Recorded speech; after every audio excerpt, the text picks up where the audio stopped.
planteamos la legalización del aborto para que deje de ser un privilegio de quienes puedan pagarlo. Crecimos en un espacio en donde integramos movimientos por los derechos de sectores excluidos con los que compartimos el planteo del derecho al aborto como derechos humanos de las mujeres. Y proponemos, para implementar estos principios, la creación de centros de información y educación sexual públicos y gratuitos para hombres y mujeres. Específicamente lo que para mí es un hito importantísimo es que fui al Encuentro Nacional de Mujeres de Rosario de 1989 y ahí que yo ya venía pensando sobre el tema del aborto y qué actitud tomar, si cambiar, si ponerme claramente en la posición de que sí, es un derecho, hay que legalizarlo, más allá de la praxis que había tenido. Y bueno, ahí me fui directo al taller Anticoncepción y Aborto. Y ahí me encontré con las compañeras de la Comisión por el Derecho al Aborto. El 28 de septiembre surge en el Encuentro Feminista Latinoamericano y del Caribe de 1990 en San Bernardo, propuesto en un taller que organizamos la Comisión por el Derecho al Aborto y Católicas por el Derecho a Decidir de Uruguay, taller que juntó como 200 mujeres de toda Latinoamérica.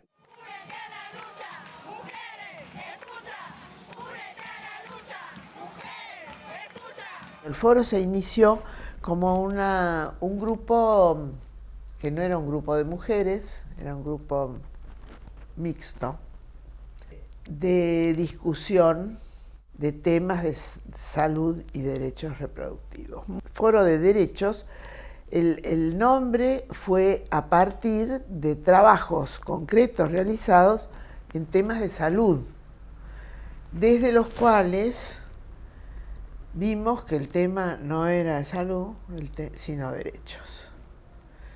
Y desde la instalación a nivel internacional, mediante mecanismos políticos y mecanismos discursivos que fueron instalados por el movimiento feminista, sobre todo, digo yo, en ese momento, movimiento feminista llamado institucional, en los espacios multilaterales e intergubernamentales. Porque después muchas de esas mujeres que instalaron esos discursos se movieron a un feminismo mucho menos institucional y crítico. Pero además desde ese feminismo institucionalizado surgió un discurso crítico muy importante, que era el discurso del derecho a la salud y los derechos reproductivos. Que los derechos reproductivos incluyen el derecho a no reproducir. No existe el derecho a no reproducir, es el derecho a hacer lo que uno quiera con su vida reproductiva.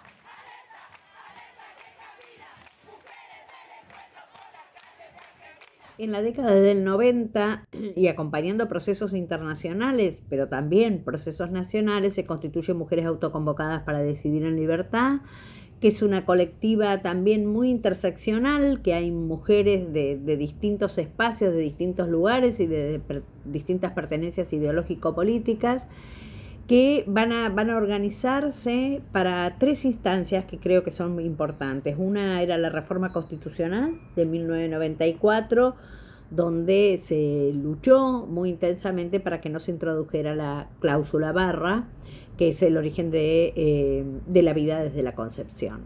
Y salió una solicitada, creo que sacamos, y largamos esa convocatoria para oponernos a la posición de Menem en el tema, que había conformado una especie de eje Buenos Aires, New York, Vaticano. Es decir, era Menem, Bush, y el Papa en ese momento era Juan Pablo II, creo. Entonces nosotros teníamos muchísima legitimidad al momento en que se abre el debate sobre aborto por la acción del presidente de alineamiento con el Vaticano en relación ya a la cumbre que estaba por realizarse de población y a la que se venía, que era la de Beijing. Fue intempestivo, fue totalmente inesperado. Acababa de salir del horno la primera encuesta sobre aborto. Salimos a enfrentarlo, obviamente. Salí a enfrentarla, porque imagínate que la única que dependía del presidente era yo. Aún así, creo que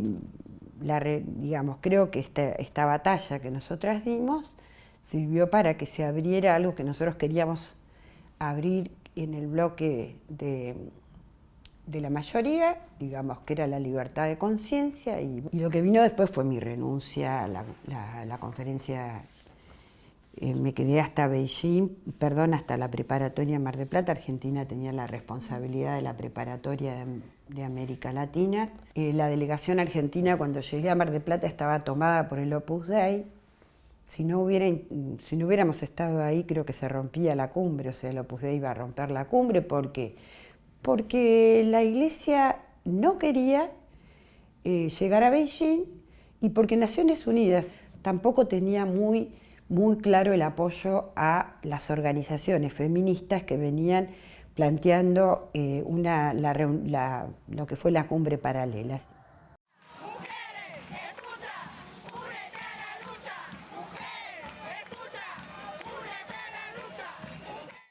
Yo creo que eso es de los 2000 en adelante, cuando el tema del acceso a la salud reproductiva y a los derechos reproductivos empieza a ser un tema de agenda pública. Yo creo que eso empieza a discutirse ahí cuando se dicta la Ley de Salud Sexual y Reproductiva, que lo hace Ginés González García, cuando se dicta la Ley de Educación Sexual, siempre tropezando con resistencias fuertes de muchos sectores políticos. Yo formé parte de la comisión asesora para la implementación en educación de la Ley de Educación Sexual. Yo en mi vida vi tanta hipocresía, tanto cinismo, tanta piedra, y estamos hablando del 2006-2007.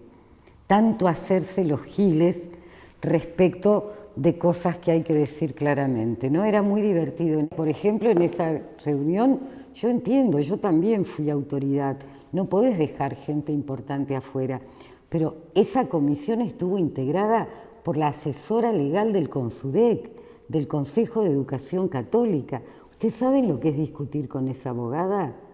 Porque además uno defiende intereses de género, ella defiende también de negocio.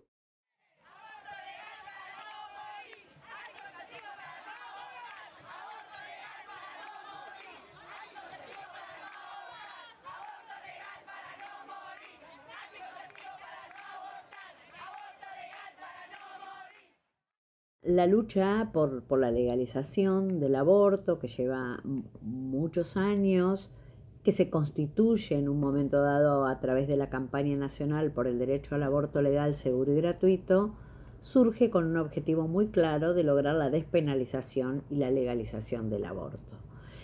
Por ello, la primera estrategia de la campaña es la presentación sistemática de proyectos.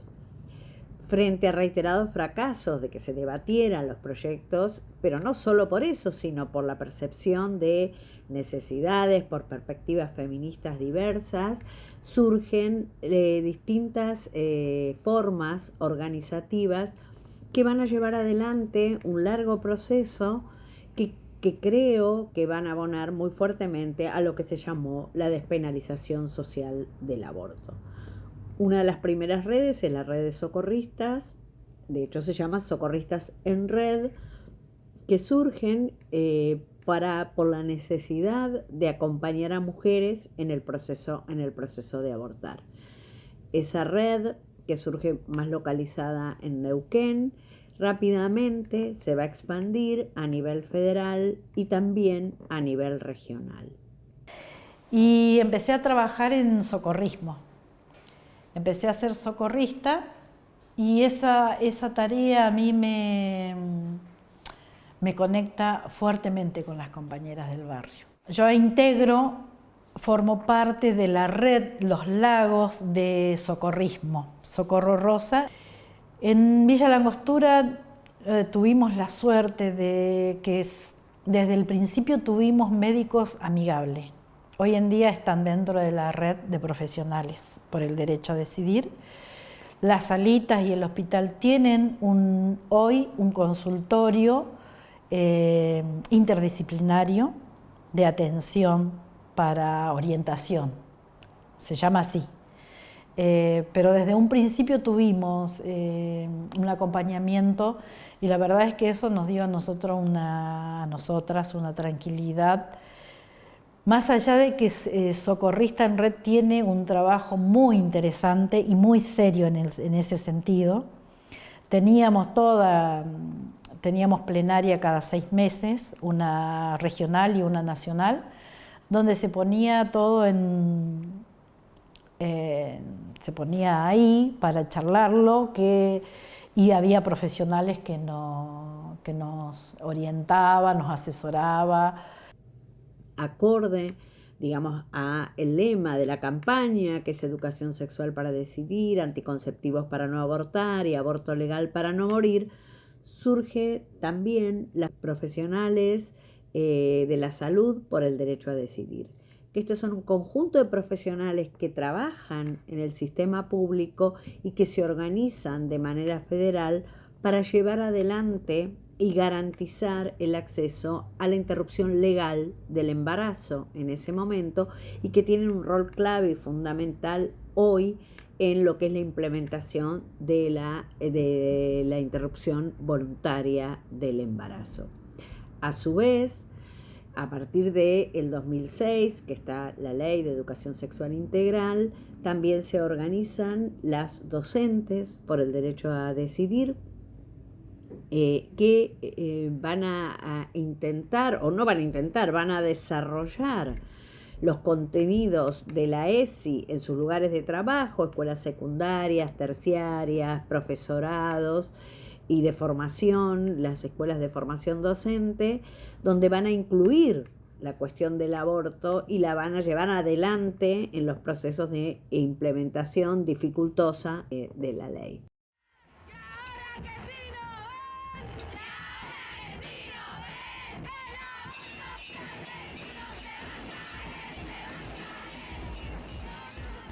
La campaña siguió desarrollando actividades a partir de la presentación de su proyecto, y quizás una novedad en 2019, que era año electoral, es la firme determinación de Alberto Fernández, candidato del Frente de Todes, de presentar un proyecto y de acompañar el proceso de despenalización y legalización del aborto. Frente a la presentación del proyecto, de lo cual nosotros como campaña formalmente tuvimos conocimiento igual que el conjunto del público, bueno, se da el proceso del debate legislativo, que es conocido por todos, porque una de las cosas interesantes que también pasó el 2018 es el registro que hay de la enorme cantidad de gente que lo siguió por streaming al debate, con lo cual estaba claro que el tema del aborto ya no era privativo de un grupo en particular, sino que se había expandido de manera muy importante por el conjunto de la sociedad. Quiero remarcar que esto fue muy fuerte en el 2018, pero también en el 2020 el enorme apoyo internacional. Aquellos famosos pañuelazos de la campaña fueron replicados en alrededor de 60 países alrededor de todo el mundo. Que eso habla también de esto que decíamos de la enorme expansión de la marea verde.